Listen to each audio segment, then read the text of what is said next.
Home part first EFM paper first business economics chapter first lecture 4। व्यावसायिक उपक्रमों के स्वभाव और पैमाने में बड़ी तेजी से परिवर्तन हो रहे हैं।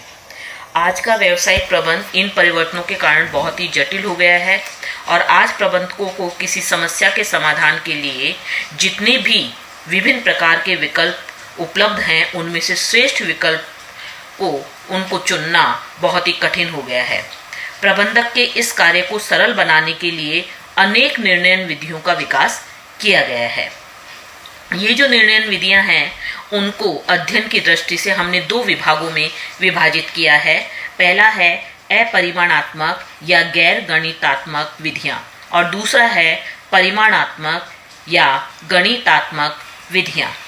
तो सबसे पहले हम पढ़ेंगे अपरिमाणात्मक या गैर गणितात्मक विधियां। अपरिमाणात्मक या गैर गणितात्मक विधियां तीन बताई हैं। उनसे पहले हम देखेंगे कि ये गैर गणितात्मक विधियां क्या होती हैं। ये जो विधियां हैं ये प्राचीन काल से चली आ रही हैं। उनका प्रयोग प्राचीन काल में से ही शुरू हो गया था। इन विधियों का प्रयोग आधुनिक प्रबंधक भी अनेक बार करते पाए गए हैं। ये निर्णय की प्राकृतिक विधियां कहलाती हैं और ये बहुत ही सरल हैं और इनका उपयोग हर प्रकार की समस्याओं के लिए किया जा सकता है। छोटे व्यावसायिक प्रतिष्ठानों के में जहां एक और गणितात्मक विधियों का प्रयोग आर्थिक दृष्टि से महंगा पड़ता है, वहीं इन विधियों का प्रयोग यहाँ पर बहुत ही ज़्यादा किया जाता है।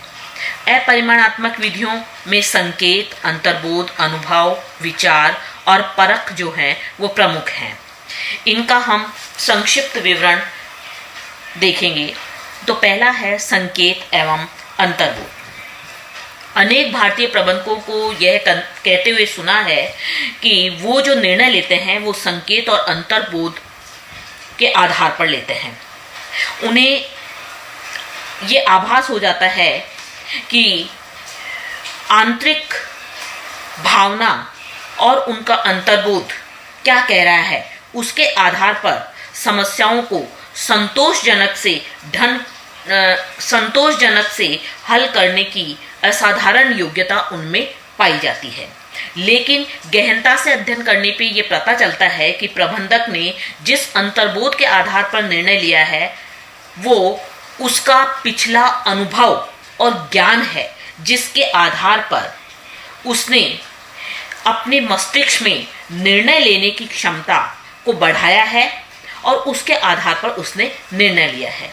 ये जो विधि है ये अवैज्ञानिक है और इस विधि का प्रयोग एक अनोखे निर्णय के लिए नहीं किया जा सकता, जो पहली बार उत्पन्न हुआ है और जिसके लिए प्रबंधक का भूतकालीन अनुभव किसी भी प्रकार का उसके पास नहीं रहा है। अंतर्बोध निर्णय जो है वो एक सरल विधि है और इसके द्वारा जो निर्णय लिए जाते हैं वो शीघ्र लिए जा सकते हैं। और दूसरी विधि है अनुभव।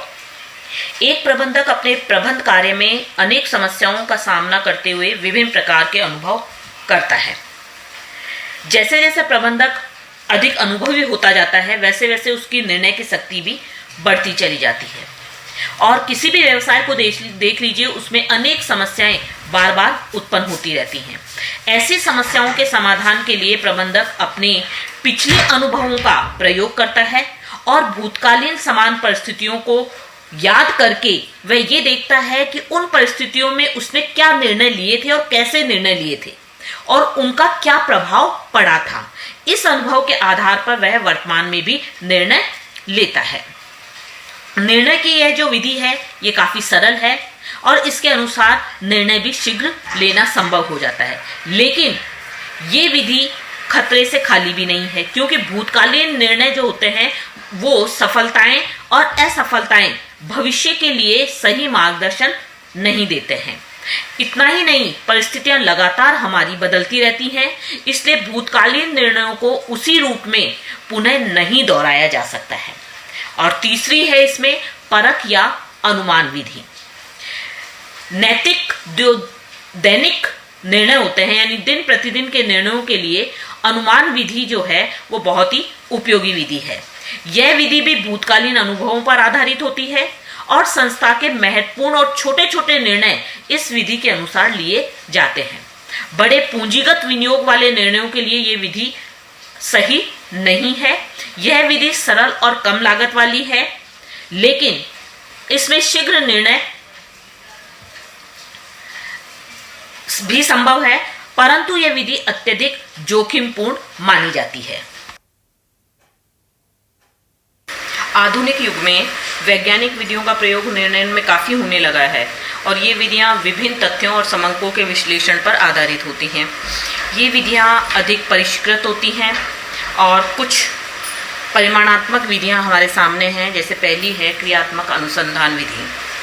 क्रियात्मक अनुसंधान विधि जो है, इसका प्रयोग सबसे पहले द्वितीय विश्व युद्ध में सैन्य कार्यवाहियों के नियोजन के लिए इसका प्रयोग किया गया और इसके रिजल्ट काफ़ी अच्छे मिले, जिसकी वजह से कुछ समय पश्चात इसका व्यावसायिक प्रबंध में भी उपयोग होने लगा।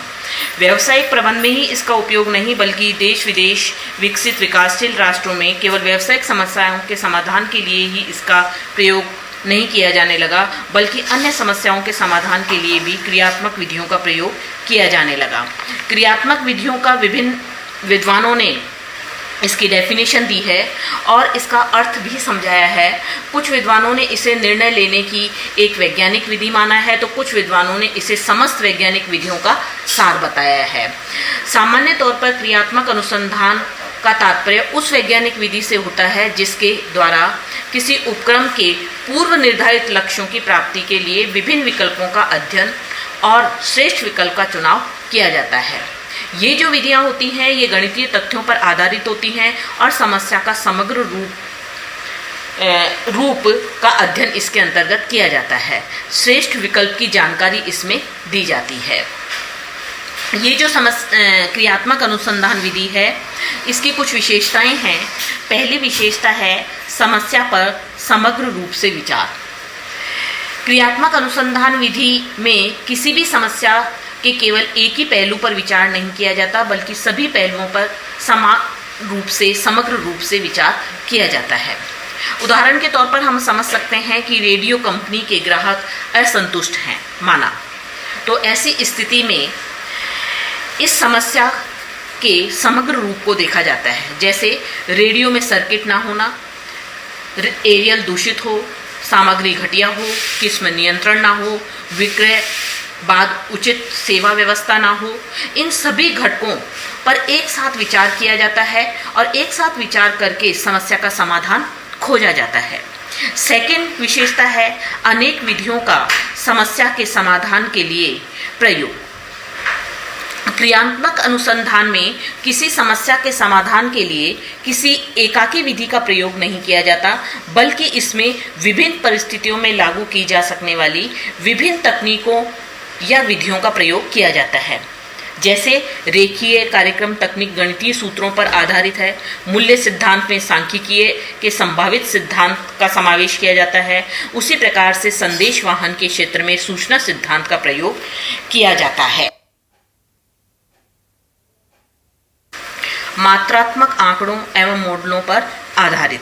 थर्ड पॉइंट, क्रियात्मक अनुसंधान में विभिन्न विधियों का प्रयोग जो किया जाता है, लेकिन मुख्यतः मात्रात्मक आंकड़ों और गणितीय मॉडलों पर आधारित होते हैं। चौथा पॉइंट है क्रियात्मक अनुसंधान अनुकूलतमीकरण का पर्याय। क्रियात्मक अनुसंधान का उद्देश्य दी हुई परिस्थितियों में उपलब्ध साधनों का लक्ष्य प्राप्ति के लिए अनुकूलतम प्रयोग करना होता है, जिससे उनकी लागत न्यूनतम हो सके और लाभ अधिकतम हो सके।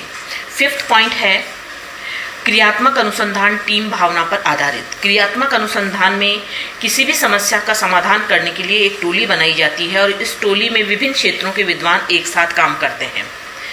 उदाहरण के लिए जैसे गणितज्ञ हो, अर्थशास्त्री हो, इंजीनियर हो, वैज्ञानिक हो या सांख्यिकीय विशेषज्ञ हो, सब एक साथ मिलकर कार्य करते हैं और ये लोग विभिन्न दृष्टिकोणों के होने के बावजूद भी एक समस्या पर एक साथ विचार करते हैं और फिर किसी सामान्य निष्कर्ष पर पहुंचते हैं। छठा पॉइंट है निर्णय में सहायक। क्रियात्मक अनुसंधान प्रबंधकों को निर्णय लेने में सहायता पहुंचाता है। क्रियात्मक अनुसंधान स्वयं निर्णय नहीं होता है। नेक्स्ट है आपके क्रियात्मक अनुसंधान की विधि। क्रियात्मक अनुसंधान के द्वारा किसी भी समस्या के समाधान निकालने के लिए विधियों का प्रयोग किया जाता है, और इन विधियों का जो प्रयोग किया जाता है उसमें 8 कदम उठाए जाते हैं। जिन भी विधि का प्रयोग किया जाता है उसमें पहला है आपके आवश्यकता की पहचान। सबसे पहले निर्णयकर्ता द्वारा कोई भी कार्यवाही की जाती है या अच्छी कार्यवाही करने की आवश्यकता अनुभव की जानी चाहिए उसके द्वारा। दूसरा पॉइंट है समस्या का प्रतिपादन। जब कोई कार्यवाही करने की आवश्यकता अनुभव की जाती है, कोई भी कार्यवाही करने की आवश्यकता अनुभव की जाती है, तब निर्णय प्रक्रिया में सबसे पहले उस समस्या का संक्षिप्त विवरण प्राप्त करने की कोशिश की जाती है। इसके बाद समस्या की आवश्यक विशेषताएं, उससे संबंधित चल, उससे संबंधित बाधाएं और उद्देश्य फलनों को ज्ञात किया जाता है। नेक्स्ट है थर्ड, मॉडल का निर्माण। समस्या की जानकारी करने के बाद समस्या को एक गतिशील मॉडल या प्रतिरूप में बदलने का कार्य किया जाता है। गणितीय मॉडल के रूप में समस्या को व्यक्त किया जाता है और विभिन्न चलों के मध्य पारस्परिक संबंध को ज्ञात किया जाता है। नेक्स्ट है समंक संग्रहण। जब एक गणितीय मॉडल का निर्माण कर लिया जाता है तब उससे संबंधित समंकों का संग्रह किया जाता है, और समंकों का संग्रह एक निश्चित इकाई के तौर पर किया जाता है। समंक पहले से भी उपलब्ध हो सकते हैं। नेक्स्ट है मॉडल की सहायता से हल। मॉडल का निर्माण करने के बाद में उसकी सहायता से समस्या का हल निकाला जाता है। नेक्स्ट है मॉडल की सत्यता तथा संवेदनशीलता विश्लेषण। मॉडल की सत्यता और उससे निकाले गए हल की संवेदनशीलता की जांच की जाती है। विशेष मॉडल की सत्यता और हल की सत्यता को प्रदर्शित करने वाला ये काम होना चाहिए। नेक्स्ट है परिणामों तथा प्रभावों की व्याख्या। मॉडल से जो हल निकाल दिया जाता है उसके परिणाम और प्रभाव क्या होंगे तथा इससे संस्था के उद्देश्यों की अनुकूलतम पूर्ति हो सकेगी या नहीं हो सकेगी, इसके बारे में अध्ययन किया जाता है। नेक्स्ट लास्ट पॉइंट है 8वां पॉइंट, निर्णय लेना, लागू करना और नियंत्रण। क्रियात्मक अनुसंधान के अंतर्गत मॉडल के आधार पर हल निकालने और उनकी जांच करने के बाद में निर्णय का कार्य किया जाता है। प्रबंधक को ही निर्णय लेना होता है और इसमें वह क्रियात्मक अनुसंधान के अंतर्गत जो भी हल उसको प्राप्त होता है उसके अन्य गुणात्मक दृष्टिकोण से विचार करता है और उस विचार के आधार पर ही वो निर्णय लेता है। निर्णय लेने के बाद में उसे लागू किया जाना चाहिए और निर्णय को लागू करने के बाद में नियंत्रण के कार्य को भी महत्व दिया जाना चाहिए। नेक्स्ट है क्रियात्मक अनुसंधान की सीमाएं। उससे पहले हम देखेंगे कि क्रियात्मक अनुसंधान के उपकरण क्या क्या हैं। तो क्रियात्मक अनुसंधान में रेखीय कार्यक्रम, खेल सिद्धांत, संभाविता सिद्धांत, प्रतीक्षा रेखा सिद्धांत, पर्ट, CPM, निर्णय वृक्ष, इन सबको काम में लिया जाता है। नेक्स्ट क्रियात्मक अनुसंधान की सीमाएं। जहां एक और व्यावसायिक समस्याओं के समाधानों में क्रियात्मक अनुसंधान का प्रयोग लगातार बढ़ रहा है, वहीं दूसरी तरफ इसकी कुछ सीमाएं भी हैं जिसकी वजह से इसके प्रयोग को वो सीमितता प्रदान करती हैं। पहला है जिन क्षेत्रों में तथ्यों को मात्राओं में ना बदला जा सके वहां क्रियात्मक अनुसंधान का उपयोग संभव नहीं। ये सही है कि जिन क्षेत्रों में क्रियात्मक अनुसंधान के तथ्यों को मात्रात्मक आंकड़ों में नहीं बदला जा सकता, वहां पर इस क्रियात्मक अनुसंधान तकनीक को काम में नहीं लिया जा सकता। उदाहरण के तौर पर जैसे कर्मचारियों का मनोबल, अनुशासन, नेतृत्व, इनको मात्रात्मक आंकड़ों में हम नहीं बदल सकते, तो ऐसी स्थिति में क्रियात्मक अनुसंधान का प्रयोग यहाँ पर संभव नहीं हो सकता। सेकंड है केवल गणितज्ञ या सांख्यिकी विद्वानों द्वारा समझना। क्रियात्मक अनुसंधान में उच्च स्तर के गणितज्ञ ज्ञान का होना जरूरी है, जबकि प्रबंधक के पास में उच्च स्तरीय गणितीय ज्ञान का अभाव पाया जाता है। इस वजह से प्रबंधक को इन विधियों को समझने में कठिनाई होती है। तीसरा है अत्यधिक व्ययशील। क्रियात्मक अनुसंधान विधि एक बहुत ही व्ययशील विधि है, बहुत ज़्यादा खर्चीली है, इसलिए छोटे व्यावसायिक प्रतिष्ठानों के लिए ये मितव्ययी नहीं है। चौथा है जटिल समस्याओं का हल नहीं। जटिल समस्याएं यानी कि क्रियात्मक अनुसंधान द्वारा केवल सामान्य समस्याओं को ही हल किया जा सकता है, इसके द्वारा जटिल व्यावसायिक समस्याओं का हल संभव नहीं हो पाता है। मानवीय संबंधों से उत्पन्न समस्याएं इन्हें और अधिक जटिल बना देती हैं। पांचवा लास्ट पॉइंट है निर्णयों में अनिश्चितता का संपूर्ण उन्मूलन संभव नहीं। क्रियात्मक अनुसंधान निर्णय का एक अच्छा आधार मान सकते हैं हम, लेकिन क्रियात्मक अनुसंधान द्वारा भी निर्णयों में रहने वाली अनिश्चितता को समाप्त नहीं किया जा सकता। हालांकि क्रियात्मक अनुसंधान द्वारा अनिश्चितता के लिए पहले से ही कुछ प्रावधान किया जाता है।